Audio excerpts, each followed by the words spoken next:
In order to build trust within diverse communities, it's important to understand and respect cultures and language. Can you share cultural or religious or faith-based preferences that providers should understand when engaging with someone from your community? So this can be in terms of attire, shaking hands, making eye contact. What are some of those cultural norms and considerations that we should make as we're looking to do more to engage and work with and assist those that are living within your communities? Very important in my community, I would say, because of the Islamic and Muslim culture, there is sort of segregation of men and women. So even if we turn up at a party, very slowly the women are on one side and the men on the other side. And the women dress like me, but there's a large diversity. A lot of people may not, but they think the same way. And so there is that barrier. So if there are workers or caregivers who are going to go in, they have to realize that they don't shake hands with the opposite sex. Sometimes the women would extend their hand, go ahead, they're all right with it. But mostly, if you see a hand, somebody by the side or hand behind the back, you just skip that, and just a nice smile and a bow is enough to make the communication. And if you go in and you say the greetings that we do all the time, Assalamu alaikum, peace be unto you, break the ice right there, and you're already in, and they know that you're a friend. And also the prolonged eye contact, again, the segregation sort of thing. You don't want to be fresh with them, and that kind of thing.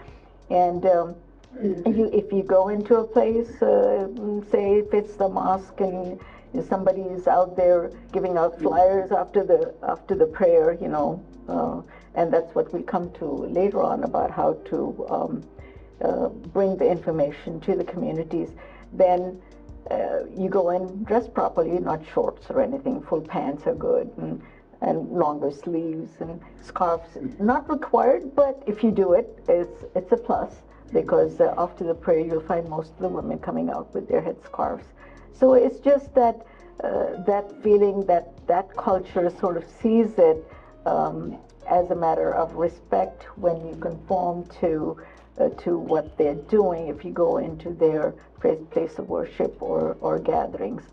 Outside, like I said, it's a diverse community, diverse level of practices. Everybody might not follow it. Again, as far as the food goes, they don't eat pork. If there's alcohol in anything or gelatin that is animal-based, it's a no-no. So it's good to know when we provide foods and things that we watch for that. And if they know that you're being careful with them, you're being careful with their values and what they're comfortable with, that builds trust. And also, if the caregivers show up to somebody's home and they speak the language, or come with somebody who speaks the language and knows the culture, plus. Yeah, in a nutshell, diversity at the agency is most important thing. So you got to have the different people of different cultures involved in the agency itself, so that they better understand. Uniformity is not going to work. That's what bottom line is. So that's why faith-based institutions are the key to providing services. Because you don't have, for example, not every agency may not have all diverse people they need it, but they can use somebody who can help them through the mosques or the temples or whatever is the easiest way, and it doesn't cost much. And then provide them through the services with collaboration with them, it goes a long way.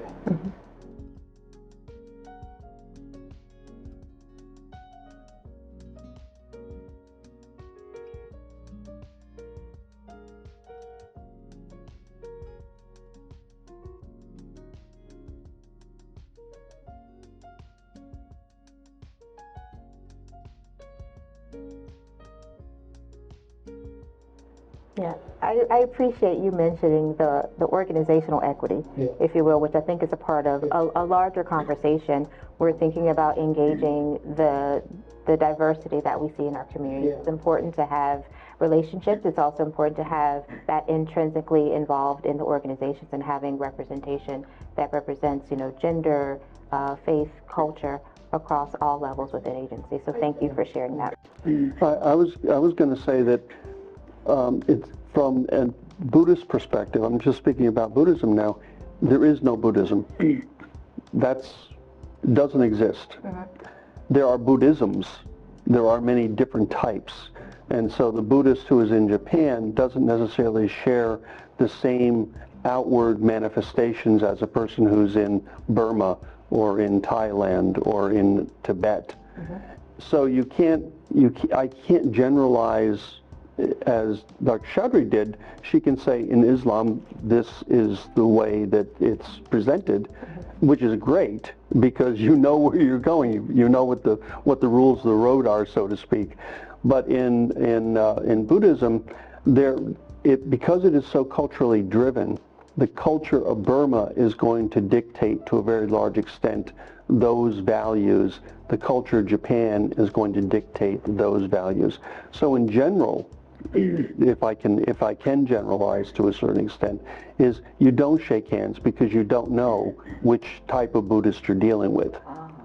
Especially males to females for the very same reason, because there tends to be segregation. In certain Buddhist communities, there's segregation. In other Buddhist communities, they're not.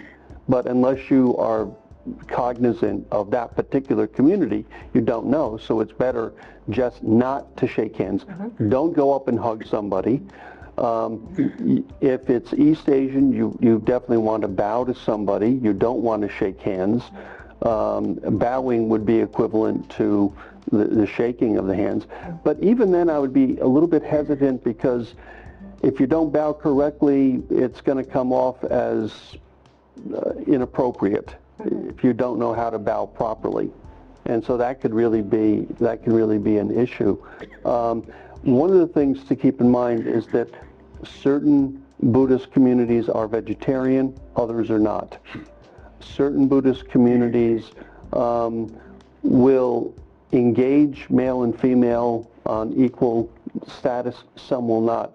So if it's possible to find out through informants of some ways which community you're dealing with, that's the direction to go, because they'll be upfront with you and say, well, in the Thai community we do this, but in the Korean community we do something else. So just as a very quick example, certain Buddhist priests, monks, nuns are not permitted to drink alcohol, others are. If I'm in Japan and I'm officiating at a funeral, I'm expected to drink sake with every single person who attends that funeral or that wake. You have to learn how to hold your sake.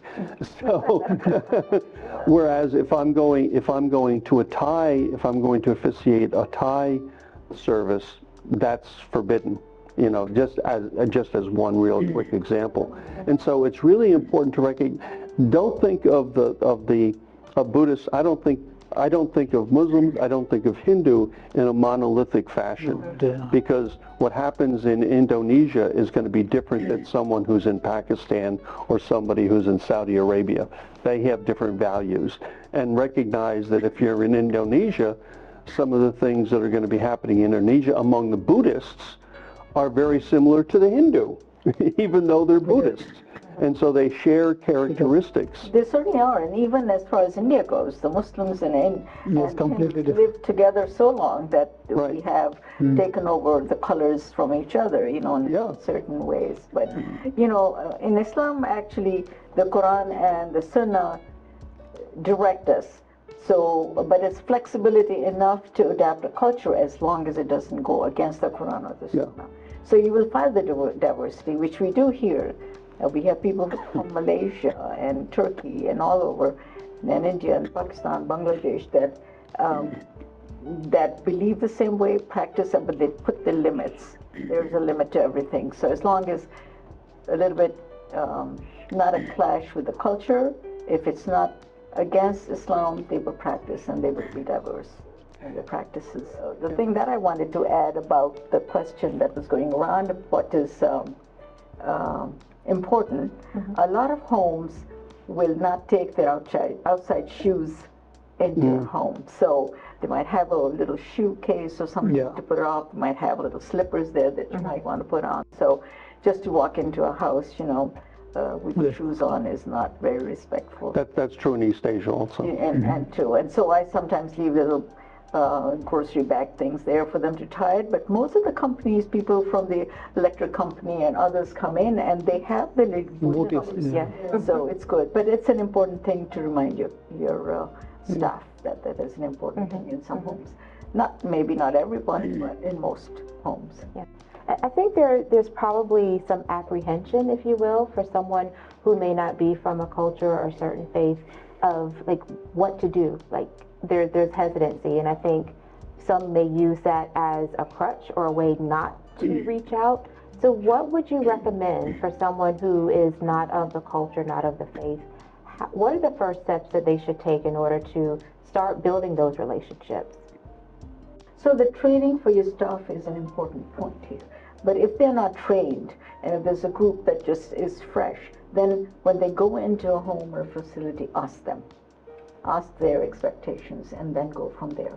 I think that would be an important thing to do instead of just guessing what it might be. I think that I don't know of a faith community that's not going to be more than happy to say to you, oh, please take your shoes off first, and please remove your hat, or don't remove your hat, or whatever the situation may be.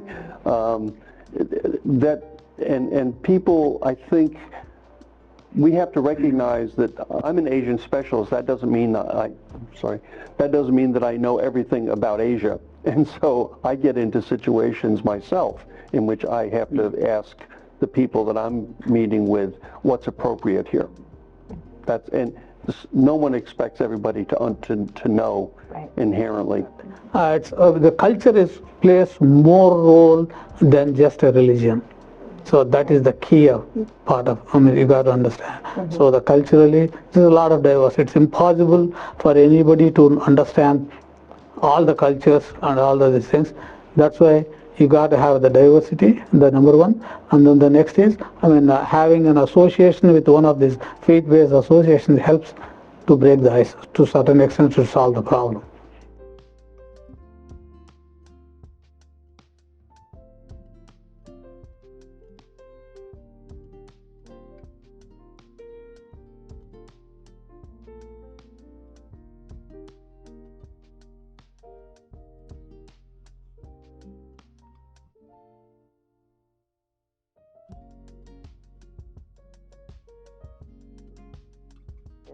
Another barrier that we haven't talked about is related to maybe citizenship status or immigration status.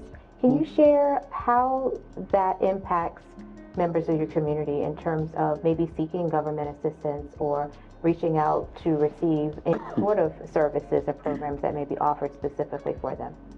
They're reluctant to approach any of the agencies because the status is not there yet. But within the community, as Taryn said, we have doctors, on the community, which they informally know, and they will go ask them for advice and stuff like that. And we do also run the health fairs sometimes. But it is a big hurdle. We don't know the people who are waiting for their status to be changed, how they should get health care. It's difficult. It's definitely a problem. I think especially because there are people who are in the United States who might be seeking asylum status, as an example. There are people who illegally immigrated to the United States. They're coming from countries in which the police agencies work in concert with each other to a much greater extent than it does in the United States. And I think that they have a justified fear that if they seek insurance, that's going to be turned into, the authorities from their perspective, and they are vulnerable. And so I don't know that there's very much that you can really do to ameliorate that, because that comes from a deep-seated fear that goes back to when they were in the country that they're coming from. And they carry that with them. That's part of their baggage, and they don't let go of that. The person may be here legitimately, They have a legitimate right to request the services, but this isn't their home country, and therefore they feel very uncomfortable seeking that, because what does that mean that I'm not worthy to be here? You know, they internalize it and they personalize it in a way that if you're born here, you don't necessarily personalize it. Yeah. I Actually, think that's important. Yeah, it's very important. South American, one of the in the Albany community. Actually, I know a person. Sometimes he comes to the temple also. He's a South American, and he is there for about 20 years. And he had piles, and then he has severely anemic, and then he need a blood transfusion. I told him, go to the emergency. You don't have to worry about it. Go do it. 3 days he didn't do it. He's gonna die. I know the first sure, but he couldn't even walk. What do we do? So I personally paid for his. Okay, I'm gonna give the check to ask them whatever it is there. I personally gave them the check. Go get the infusion. That's how the community supports. And it's not just that's it's nothing to do with one religion or culture. That's the problem with everybody. Everybody, unfortunately. And so this might be a thing that the agency might consider providing some counseling to those people who don't have the insurance and are reluctant to approach the government, agencies for help. So that may be a good thing for the agency to do. Well, no, I know that we're talking about the elderly. We still should have a counseling service for getting the insurance or getting the help. And being a physician, I know that medicine and the way we give healthcare is not what it used to be. There's a lot of changes coming through, and we have to be aware of what's happening. And especially this problem is becoming very big because of that policies in the last administration. The fear was, you wouldn't believe how much fear there is out there. And these people are waiting for the green cards. The family-based this thing, they are in the line. If they know that if they get caught one time, they're not going to get this thing. He's there for 20 years in the country. And what you will do? I understand. No, that's what it is. You have to have that. Unfortunately, there's nothing much we can do, but that has to come from the government. Yeah, it's a societal government issue, a bigger issue. Much bigger issue. But I do want to thank you so much for your time and your attention today. I think that what you've shared with us has been eye-opening for me, and I think it'll be eye-opening for those who have an opportunity to view our conversation today as well. We're hoping that this is definitely the start of new relationships, new building of trust, and really allowing all of us to be able to do a better job of being intentional in how we're reaching others and how we're serving others. And so again, thank you so much for your time. We appreciate you for coming today. Thank you. Thank you.